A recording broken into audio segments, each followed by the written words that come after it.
you a successful business owner who has a laundry list of ideas and struggles to achieve your big goals? Welcome to the CEO Amplify podcast. I'm your host, Donna Dubé, and my goal is to empower you to drive meaningful change and amplify your profits without the overwhelm. Join us as we provide actionable solutions for visionary CEOs like yourself to uplevel your CEO skills, streamline operations, and master strategic prioritization. Learn how to scale your business to new heights, working smarter, not harder. If you're ready to reclaim your time and accelerate your growth, let's dive in and start this exciting adventure together. Remember, the only limit to your business growth is the one you set for yourself.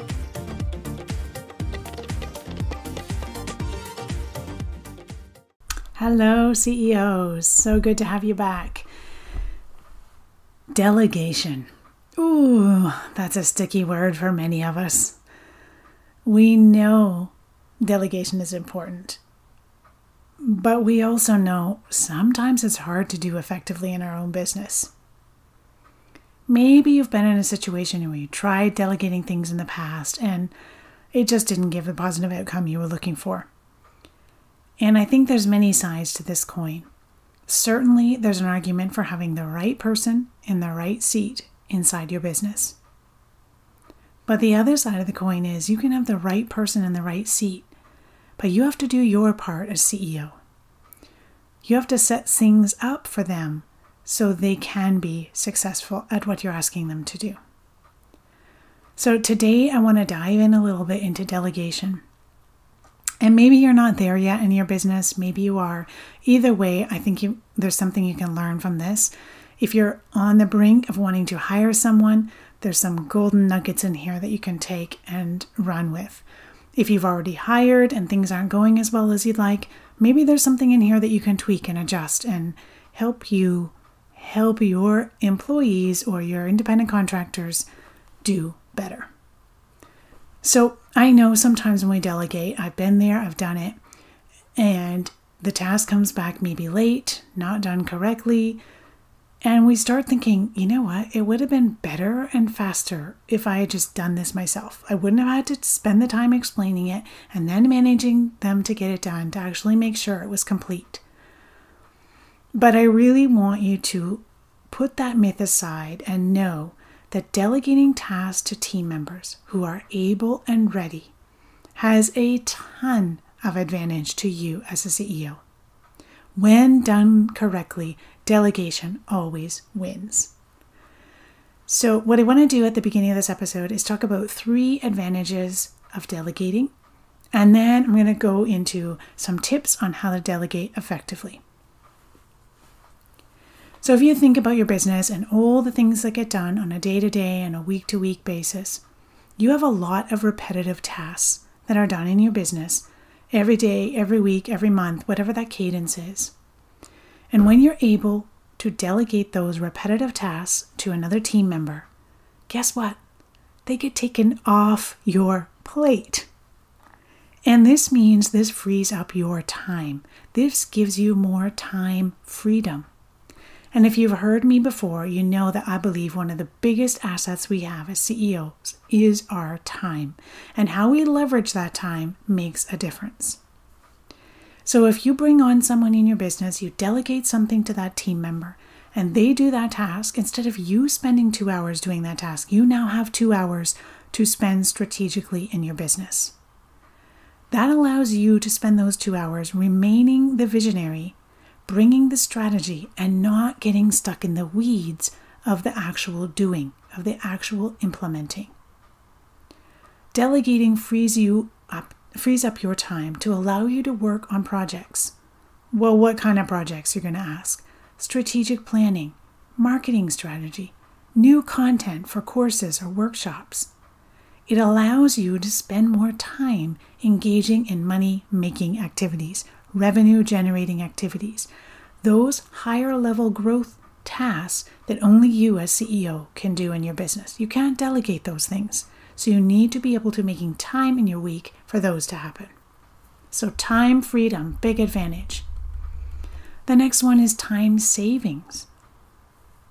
Have you ever stopped to think about the fact that there could be someone who could do what you're doing better, faster, and more efficiently than you? Yes, I know. This might come as a shock to some of you, and you're thinking, what? No one can do this better than me. This is my baby. I know this inside and out.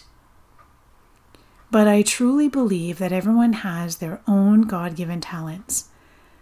And you, as the founder of your business, have your God-given talent as the visionary.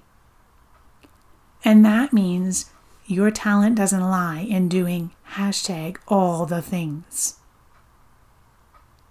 There's someone else in this world who can do some of those tasks more efficiently and faster than you. When you start believing that, that's when you can start to let go and start to delegate the things that you need to do. By delegating these tasks to a team member with the right talent and the right skills, they can complete the task much faster than you may have even ever imagined. So this comes down to really hiring, quote unquote, correctly. Now, do I believe there's one way and only one way to hire? No, I don't, but that's for another discussion. But certainly there are things we can put in place to make hiring more successful for ourselves. Yes, the skills of the candidate matter, but that's not the only thing, friends. We need to know what their values are, and they need to know our values. When the candidate that we're hiring aligns with our values and has the skills we're looking for, now we have the right person in the right seat. If we hire someone who has the skills that we're looking for, but they don't align with our values, there's going to be friction. And this is probably not going to be a long-term relationship. And this means you're going to be back to the drawing board hiring for that position again.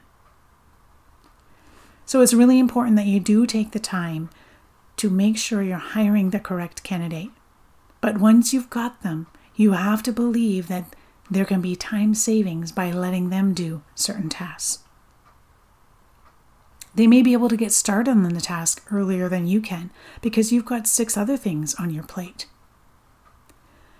And so by delegating, instead of having a never-ending laundry list of tasks that you're going to do at some point, because we know those laundry lists never really have an end, you can now save time by delegating those tasks to a team member who complete them more effectively and more efficiently than you. All right, the third advantage to delegation that I want to touch on today is forward progress. So imagine the situation, because I'm sure you've all been in it before. You've got this task that you want to get done. Perhaps it's to make a new lead magnet. And it sits in the back of your mind or in your project management tool. And Monday you don't get to it. Tuesday, Wednesday, the week goes by, you don't get to it. The next week you're going to do it on Tuesday. But something comes up, you don't get to it. Another week goes by. Next thing you know, a month has gone by and you haven't spent a single minute working on making this new lead magnet. But it's still there. It's still in your list. Your brain is still thinking about it. But no matter how hard you try, you just don't seem to be able to get the time to even start the task, let alone get it crossed off your list once and for all. So what ends up happening is that there's now a bottleneck. And if you haven't checked out my previous episode, Are You the Bottleneck in Your Business? Check it out because there's some golden nuggets there to help you not be the bottleneck. But now your business can't move forward and complete the project or the task until this piece is done.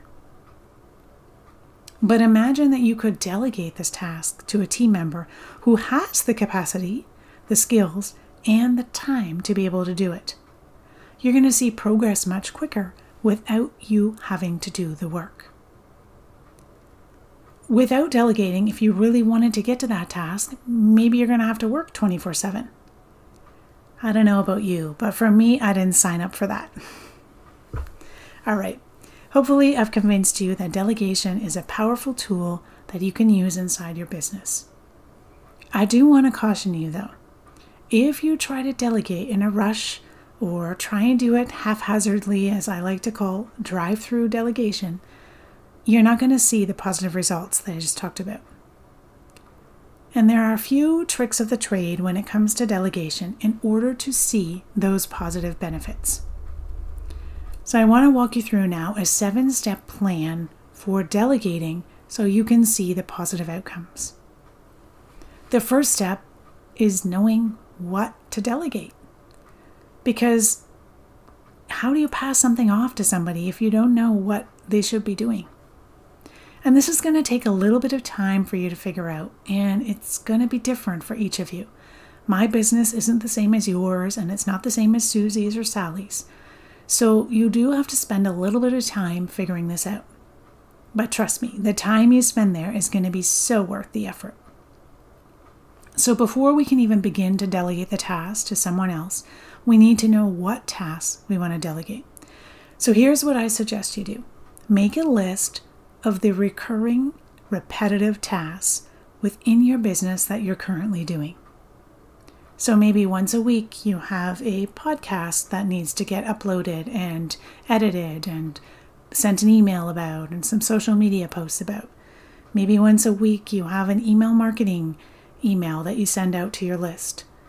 Maybe you need to do some scheduling and book time off in your calendar once a week. Think about those things that happen every week. Maybe you send an email to your members or your customers every week. Whatever those things are, I want you to make a list of them. And I want you to pay particular attention to the tasks on that list which are not directly generating revenue. So you can't see a clear tie between doing that task and generating revenue. I also want you to pay attention to tasks which are taking a lot of your time. So if it's taking you a long time to do it, then that's something to pay attention to. And the third area I want to pay attention to is things you don't enjoy doing. Now, friends, I'm the first one to say that our business should bring us joy. But let's be honest, there are some times when what we're doing is not bringing us joy. And sometimes we have to do some of those things. But I really want you to analyze what things are happening, recurring, repetitive in your business. They're taking your time, they're not really related to revenue, and you don't really enjoy doing them. And I want you to put a star beside each of those tasks that fit those criteria. And then when you look at all the starred tasks, see if any of them could be grouped together. Could any of them be grouped together and you could have one of your current team members do them? Or perhaps you're going to hire a part-time team member to do them. Do those tasks fit together within a certain area or a certain service provider that you could clearly see? Possibly you're going to have 2 different groups.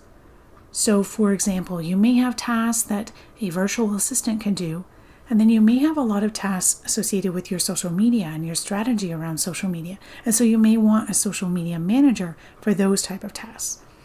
This is just giving you an example, but try and look and see, can I group these tasks into certain buckets that then I could delegate to someone on my team or look at hiring someone part-time.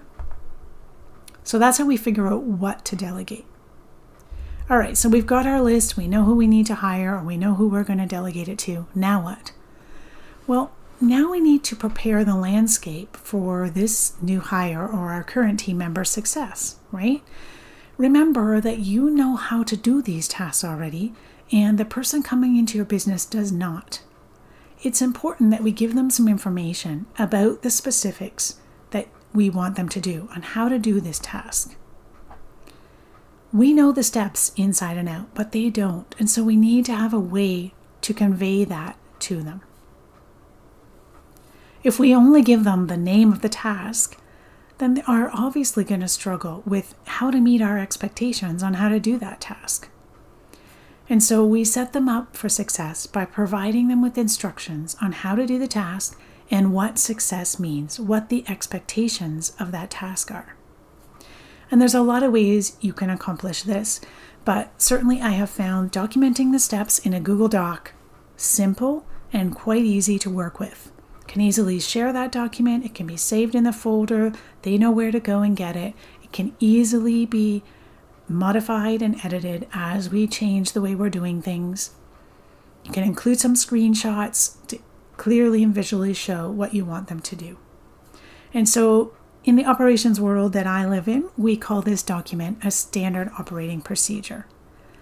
So for each of those tasks that you want to delegate to someone, you need to provide some sort of instructions and eventually a standard operating procedure for how to do that task. You may not have them all sorted out at the beginning, and I don't want that to stop you from moving forward and hiring. But by the same token, you need to have some sort of instructions given for the people. Maybe at the beginning you do a quick Loom video if that helps you get going. But you need something to help that new team member figure out how to do the task and what success looks like, what your expectations are. All right, the third thing, and I think for a lot of us, this is probably the hardest point. We need to give our new team member the space to do the work that we ask them to do. And no, I'm not talking about the physical space. I'm talking about the mental space and the time. A big part of delegating is letting go and allowing that team member to take responsibility for this task. Yes, we as CEO need to be available for questions along the way, but we need to remove ourselves from the actual process of step 1, 2, and 3 and let our team members shine. After all, we hired them to do this task. We hired them because they had certain skills that we wanted. We have to let them use those skills. We give them the SOP, the set of instructions. We give them access to the tools they need, and we let them run with it. When they have questions, we're available. We review the work that the team member says is done, but we don't try to hover or micromanage them. Instead, I want you to give them space to be creative and to work their way. And if you're able to do this, you're going to see your team member many times will come up with a better way or a more efficient way of accomplishing the task than you had originally been doing. Remember, friends, you're not handing a task over to a robot. Let that person that you hired think. Okay, the fourth step in our 7-step plan for delegation is establishing checkpoints. So it's important when you bring on this new person that you make the expectations clear that nothing is going to be sent out to your members, to your customers, to your email list. Nothing will be sent out publicly at the beginning without your review. So for example, you can get them to schedule and review a test email in advance before your emails are set up and going out. You can review it, make sure it's right, and then have them schedule it and send it. This gives you the opportunity to approve and make any changes. So make sure that you have those checkpoints set up and that your team members know, okay, when this task is done, I leave it in draft and I let the CEO know it's time for them to review. If you're delegating something that's part of a bigger project, then ensure that you set up checkpoints early on and along the way, right? You don't want to get to the near end and then realize that the team member was on the wrong track all the way along. So it's much easier to have a few checkpoints along the way to make sure that they're staying on track. It's much easier to course correct early on in the process and much less frustration for both them and you. The 5th step, don't fix it. Now, I know this is very tempting. I've been there, I've done it. Not proud of it, but I have. But you have to fight the urge to just jump in and fix something yourself. This attitude of, I have to do everything myself, or this thought process, is not going to help us delegate successfully. Step up to the plate, be the leader, and be a manager. Explain what you hope to see, and then let your team member fix it. By giving them the opportunity to correct their own mistakes, you're going to also ensure that it will be completed properly the next time because they're going to remember that you wanted XYZ instead of ABC. If you think about time when you're parenting, for those of you who had younger kids, it's the same thing. Your little girl, your little boy wants to help you clean the bathrooms. And if you let them clean the bathrooms and then you go around afterwards and fix it, you're not helping them learn how to do it to your level of expectation. So give them the space, let them know this is how I want it to be done, and give them the space to be able to fix it. All right, the 6th step, encourage questions and make time to answer those questions. So remember, we're not doing drive-through delegation here, where we quickly mumble what we want them to do and we're gone.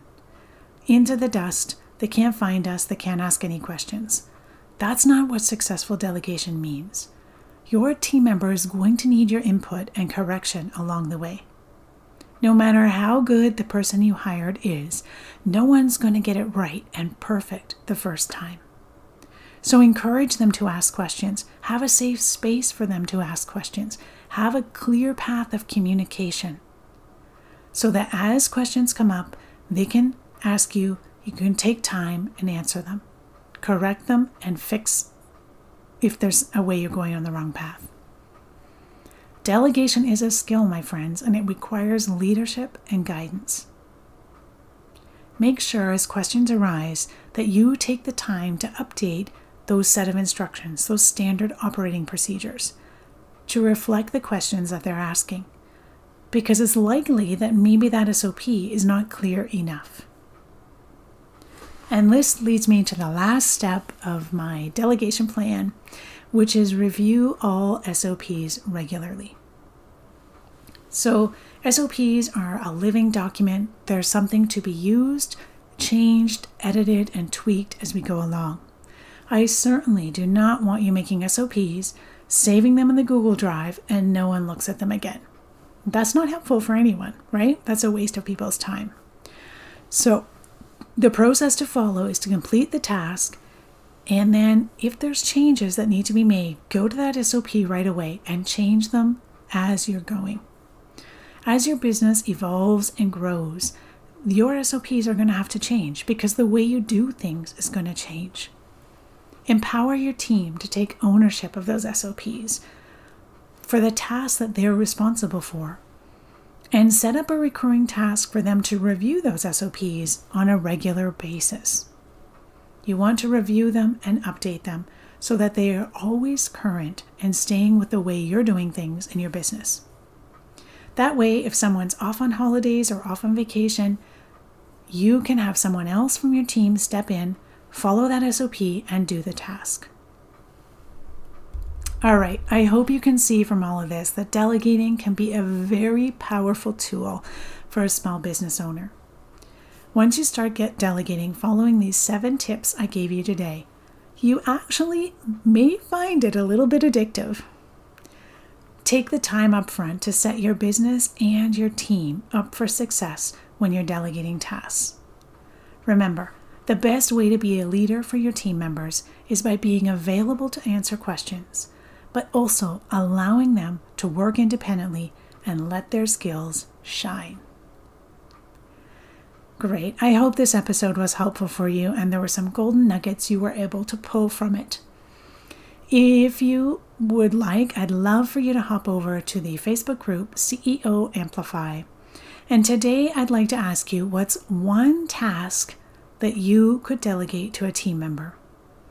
And follow through on this 7-step plan as you're delegating, and then let me know the results. Was that delegation more successful than it has been in the past? I'd love to know. Take care, my friends. Have a good week, and we'll see you next week. Thank you for joining me on this episode of CEO Amplify.